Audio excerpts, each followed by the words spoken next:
Black men get the white women that other white men genuinely do not want. You don't get the top of the line white women. You don't. You get leftovers.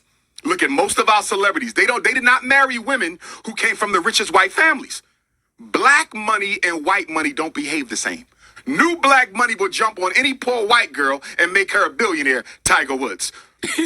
Rich white money doesn't operate that way. No interracial relationship is acceptable because we have too many black women who are unmarried. Black women are the largest population on the planet Earth. If you can't find one in America, get it from Africa. If you can't get it from Africa, go to the Caribbean, go to Canada, go to Europe. Why would a black man need to copulate, build a family with anything other than a black woman when you have so many black women available? It is an exercise in self-hatred. There's no way to get around it. Hey guys, welcome back to my channel. So as per the title, guys, you can see in today's video, once again, we're gonna continue to talk about black women on this reality show. You guys know I have been telling you guys for the longest that I wish the day would come where black women would just stop putting themselves in this very much unfortunate predicament, because even though yes, this show is predominantly black, we already know they're always gonna center the lighter woman, right? Just in case you guys aren't necessarily familiar with this show, it is basically called Wags to Riches.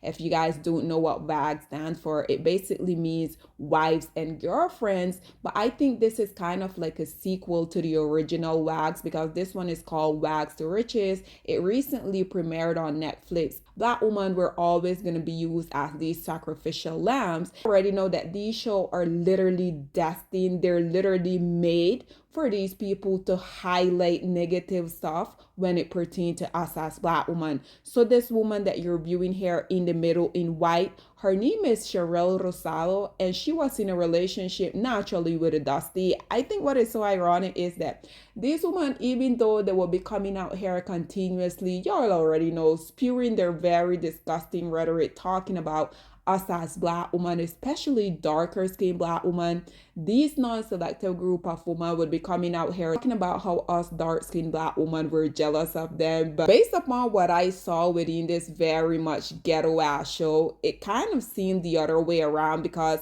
Cheryl Rosado, like I said, they have been trying to push her to the forefront, trying to make her seem like she's this girl, trying to make her appear as if she's about everybody else, which in this whole predicament, just in case you guys don't necessarily know, she was also in a relationship with the Dusty himself, Chad Ochocinco's, and we already know, even though this male, I'm gonna go and assume that he gave her a shut up ring, because at the end of the day, these women, regardless of them coming out here and thinking that they're so much superior to you than a black woman, we already know. I just made a video yesterday where you guys saw the self-proclaimed thug himself, GC. He refused his ex Ling Ling access to his house, regardless of her having a court order to go and routine her stuff. But this is precisely what I continue to talk about. I think it is very unfortunate that we continue as black women, we continue to put ourselves in this predicament, because just in case you guys haven't really seen the show, this beautiful lady that you're viewing here, her name is Tony. Tony was in a relationship with another Dusty who goes by the name of Rick Ross. Just in case you guys don't really know him, he's also a rapper. And so after their relationship came to a demise, I'm not really sure if Rick Ross, he sold the X tape that they had to, we already know, the very much disgusting 50 Cent. And 50 Cent, we already know that this male hates black women. And so what he did was, I'm not sure why he thought this was his place, but 50 Cent decided that he was just gonna leak this tape that he has with Sony and her Dusty baby daddy Rick Ross. And yes, she went and she sued his ass, and yes, she got a very fat check. But Evelyn, the problem that she claimed that she has with Stoney is because she say, regardless of Stoney having more money than all of them, Stoney hasn't really changed her ways. I mean, who are you to tell this woman how she can and can't live her life? But nonetheless, what I got from this was a preference, once again, thinking that black women are beneath her, talking about she had to be cautious about the people that she have in her circle. Like, what? Didn't her Dusty baby daddy Ocho Cinco's and his preference Evelyn Lozada, which we already know is also another colorist and racist, just like Cheryl Rosado, didn't they broke up because he was being the demonic entity that he is to her, which we basically know that these males continue to come out here and violate every group of women that they tend to get with. Sidebar, guys, the dust bucket do like these muscular, hard-faced looking women, as Cat Williams say, right? Nonetheless, my thing is, even after Stoney explained to her, which I really don't understand why a grown-ass woman had to explain herself to a colorist, I really wish one of these women would come in my face with this type of attitude. And of course, after the colorist herself, Sherelle, started facing all of this backlash, she came out here saying that she's a black woman. And quite frankly, I blame black women for this. This continued to happen because y'all keep accepting these rejects from the white community, which we already know is where they really want to be, but we know that the white community is never ever gonna let it happen. This woman was out here trying so hard to prove to her Dusty that she wasn't a gold digger, and he still ended up making and leaving her a single baby mama. They were supposed to get married February 2nd, which is literally tomorrow, but she made a prenup with a clause that said every time he cheats, it's gonna cost him $500K. And what does that tell you by she having to go as far as to make this clause? And we already know the Dusty was angry because of it, right? Because even though we know they're no longer together, he's still out here talking about how basically he wants to be a stay-at-home husband. Listen to this male talking about how he wants 85% of what his preference colorist Sherelle Rosalo has. You got three choices. You give me a percentage of your business, give me a lump sum of money, or you give me all the kids. Stop playing with my top, man. Oh, I'm getting a little carried away. I ain't getting carried away. This ain't a math problem. Only thing you carry in is math. You carry the one. I ain't getting carried away here. And since you're on my live, I just want you to look at the material. You see this? See all this? Huh. Yeah, 1-on-1. Big old choke, not a little. I can't get 85. Whatever I ask for, I should be willing and able to get it. If I'm walking away with something. Yeah, you can LOL, ha ha ha, key, all you want. My lawyer's ready. My lawyer's ready, boo boo. Trust me, if you were to ask your kids, ask our kids who they rather be with, who they rather live with, you know where they coming.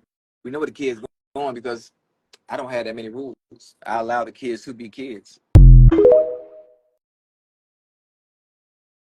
You guys also notice how he mentioned his look. Notice how the only thing these men ever brag about is their community P and their physical appearance. It could never be about their character, their moral, their responsibility, them being a good dad, being a good husband, being a provider, being a builder. On the contrary, these men, instead of bragging about all of these characteristics that makes a traditional man, given that they're always out here crying about wanting traditional women, they literally want everything that you as a woman has worked so hard for. And like I said, unfortunately, black women, y'all continue to put yourself in this type of predicament because once again, Sherelle has absolutely no rights for her to come out here questioning this black woman Stoney, talking about, oh, I don't let everyone around me because I have to be very protective of my brand. Ma'am, you literally became a single baby mama to a man that was out here violating the woman that he was in a relationship with. So if you are really concerned about your quote unquote reputation, I'm pretty sure you wouldn't allow this Dusty to make you a 4-time, I think, at this point, because prior to him making her a baby mama, she already had a ton of kids. But this is precisely what I keep talking about. These women continuously come out here talking in black woman face, saying that we're jealous of them, talking about these male want them because of whatever reason. At the end of the day, these male are literally gonna leave every group of women single baby mama if y'all are stupid enough to give them access to y'all. But nonetheless, guys, this is all that I have to say on this whole predicament. I would love to hear what you guys have to say about yet again another preference thinking that she was better than a black woman, only for this black male ocho cincos. And just in case you guys don't really know what ocho cinco stands for, it is 85. So I think that's why he's out here asking her for 85% of everything that she has. Nonetheless, these dust bucket can only be who they are, right? At the end of the day, Black woman, y'all need to stop going on these type of show. Y'all need to start giving these women the okay for them to disrespect y'all each and every single time. I wish one of these non-selected would come in my face questioning me. Nonetheless, guys, whatever your thoughts and opinion are, please get in the comment section down below. And I'll see you guys in my next one. Bye, guys. Black women, it's time to hold ourselves accountable because we are reaping what we sowed. We have lied and gassed black men up for centuries, letting them think that they are kings with no kingdoms, letting them think that they are the emperor when they are naked. And now we are dealing with the consequences of those actions. Instead of being honest with black men and requiring them to do better for not only themselves, but the community that they helped create, we have allowed them to tear it apart and then put it back together quietly behind their backs and then still let them get the credit for it.